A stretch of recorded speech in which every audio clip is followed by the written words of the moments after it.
One day I was at a club called DCM in Oxford Street in Sydney, and I started dancing on the podium as we do with our muzzle dancing, etc. And he just stared at me for like 30 seconds, came up to me, and out of nowhere he just said, "Fuck." He goes, "That's crazy, I want to learn that." So then we actually connected on a really personal, different level, and very quickly we became very, very close. Not just like friends, but he actually felt like a long lost brother that I had.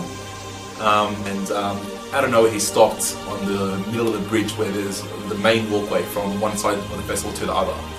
And he just looked around, decided, fuck this, I'm just going to take off my shorts, and pulled him down, took off his shirt, started walking around in his Calvin Klein underwear. Everyone was just staring like, what the hell is this guy actually doing? Like, girls are staring and just gasping and tapping their friends' arms going, look at this guy, look at this guy. And guys are like, what the fuck? You had the people that were hating, obviously, just as they do.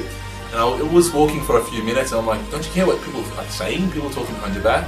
He just looked at me, gave me a look and just said, if you give a fuck what people think, you're not going to get anywhere. And he goes, fuck it, I'm shredded.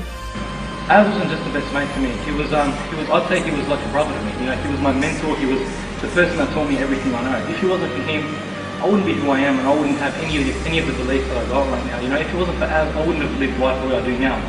The main thing that Az probably taught me is the fact that, you know, you're literally given a chance of life only once, and that one time you've got to make it count. If it wasn't for him, I wouldn't be doing anything I'm doing right now. You know, right now I'm not just letting life stray past me. I'm living it up. I'm making sure that every second counts, making sure that every second spent with my best mates, with my brothers, and with my family. I'm making everything count. And why do I make it count? Because Az put it in my head that, you know what, Aiden, you've got to make it count. You're given one chance, do it. He taught me to respect life. He taught me to respect the chance that I'm given and to make it count. You know, he was my mentor and my brother, that's all I can say. Also brothers, there's always some sort of a rivalry between the two, whatever it may be, you know, better grades, who's got the better body, or whatnot. One festival I do remember is Sensations 2008, where we actually had a competition to see who's going to come in more shredded. And what happened was, you know, I actually managed to come in a little bit leaner than he did. And Az was not one to always pay compliments or let people know that he was beaten. And you know, and he came up to me on the countdown and he just goes, "Bro, I just want to say, you look absolutely fucking amazing. I'm very proud of you. You've outdone me. Congratulations, well done."